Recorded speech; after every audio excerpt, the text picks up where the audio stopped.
Mais moi je m'aide à la police tout le temps, donc on fait... Bonjour. Bonjour, Arnaud Bouvier de l'AFP. Vous êtes réveillé à 3h du matin. Oui, oui, vous pouvez témoigner.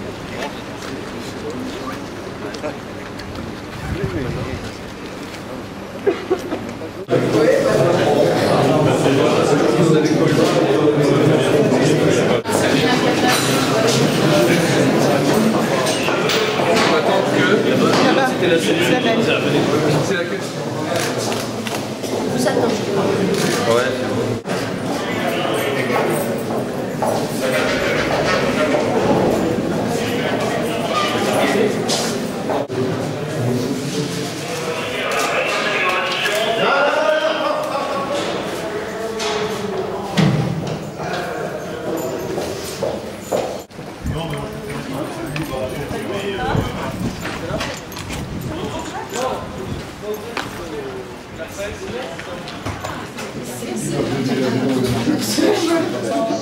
Ça y est, la connexion est faite? Oui. Gentil. Très bien. Bien. Monsieur le ministre, monsieur le préfet, messieurs les directeurs, mesdames et messieurs. Les parlementaires sont là aussi. Faire demi-tour de Villa Coublay, puisque même les pilotes militaires, les conditions de sécurité n'étaient pas réunies pour que je puisse venir comme je l'avais prévu avec vous ce matin. Et donc nous allons utiliser les nouveaux moyens techniques pour pouvoir nous entretenir. Je viens de faire un tour à la salle de crise qui avait été installée ici à la direction et j'ai pu à cette occasion avoir un débriefing général et en même temps féliciter ceux de vos collègues qui ont toute la nuit, pas dernière, mais la nuit d'avant, suivi cette opération avec vous-même.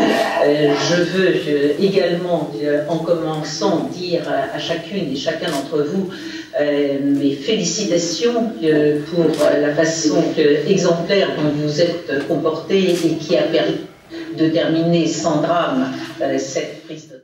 Suit normalement ce type d'incident à se rendre en détention pour interroger donc le détenu.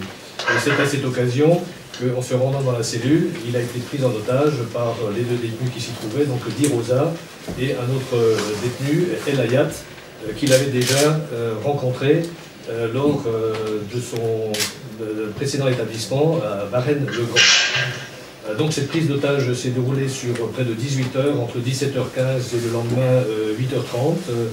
Elle a connu de nombreux rebondissements avec la libération, la sortie d'un détenu dans le courant de la nuit, l'arrivée donc de la famille de monsieur Schell qui était également présente sur place. Ce que je tiens à souligner, c'est mon respect, mon estime pour le courage de monsieur Schell qui vraiment a fait preuve d'un sang-froid, d'un courage exceptionnel pendant toute la durée de cette prise d'otage, puisqu'il a été menotté, ligoté au sol. Donc il a passé quand même des heures extrêmement pénibles. Je tiens aussi à souligner la très grande mobilisation, l'esprit d'entraide et la cohésion de l'ensemble du personnel de la maison centrale d'Ensisheim qui s'est mobilisé. Je sais que des agents sont venus de congé en ayant appris par les médias cette prise d'otage, se sont rendus spontanément à l'établissement pour se mettre à la disposition de la direction des équipes dégradées pour permettre d'assurer le fonctionnement et la sécurité de l'établissement. Cet incident est d'autant plus grave, disons, pour l'établissement que nous avons connu en 1988 un événement similaire et qui a débouché sur des conséquences bien plus graves, puisque une tentative d'évasion suivie d'une prise d'otage s'est terminée par une mutinerie généralisée au sein de l'établissement et une destruction importante de nombreux bâtiments de la maison centrale. Cette fois-ci, grâce à la mobilisation des personnels, grâce effectivement à l'intervention rapide des forces de l'ordre, nous avons pu maîtriser l'ensemble de la détention, éviter que cet incident ne se propage dans les bâtiments de détention, alors que nous avions quand même, au moment de la prise d'otage, un tiers des détenus qui se trouvaient encore soit dans les cours de promenade, soit au quartier socio-culturel. La réintégration des détenus s'est effectuée de manière tout à fait exemplaire, sans violence, sans incident. alors qu'une tension était déjà palpable au sein de la maison. Et je crois que grâce un petit peu à cette mobilisation, à cet investissement de tous, nous avons évité que cette prise d'otage ne dégénère au sein de l'établissement. Enfin, je tiens à remercier l'ensemble de toutes les autorités qui ont été à nos côtés, bien entendu les forces de l'ordre, les autorités judiciaires, l'autorité préfectorale. Nous avons quand même senti effectivement que nous n'étions pas seuls au cours de cet événement qui concernait le personnel pénitentiaire. Et je crois que c'est un immense soulagement pour les personnels de voir que malgré les difficultés de notre tâche, nous pouvons compter sur l'ensemble des services de l'État. Ministre, bonjour. Je tenais tout d'abord vous remercier, vous et tous vos collaborateurs et l'ensemble du dispositif qui a été mis en place pour ma famille, pour moi.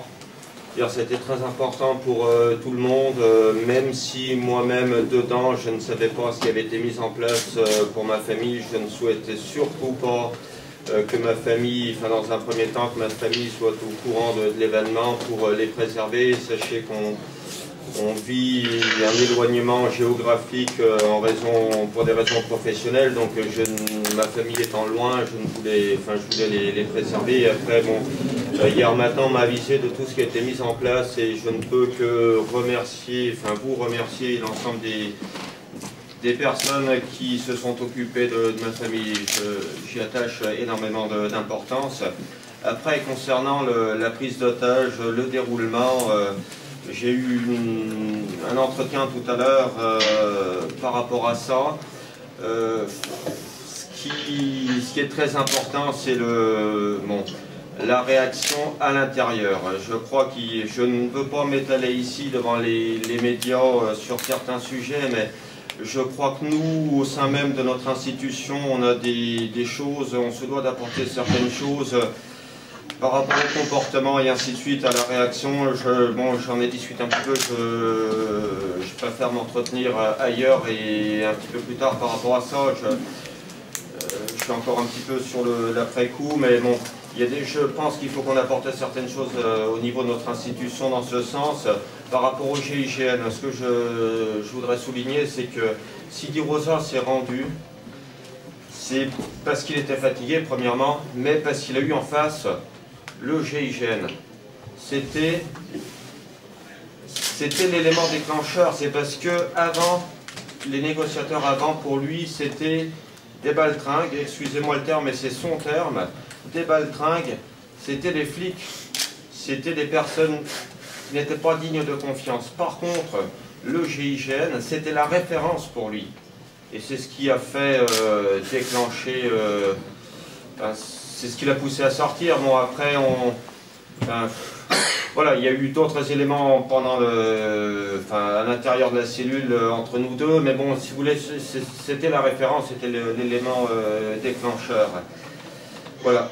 Au niveau des médias, là aussi, effectivement, vous avez souligné un point important, c'est que les éléments ont été filtrés. Je pense qu'il y a encore des choses à voir. Parce que sachez que dedans, tout au long de la prise d'otage, je n'ai jamais suivi autant les infos que cette nuit-là, puisque les détenus n'attendent qu'une chose, c'est de suivre les infos sur toutes les chaînes. Donc en permanence, on passait d'une chaîne à l'autre, suivre les infos. Voilà, donc là aussi, je pense qu'au niveau des médias, ça c'est effectivement, vous l'avez souligné tout à l'heure, mais je pense qu'on a encore besoin d'avancer légèrement. Enfin, c'est mon sentiment. Voilà.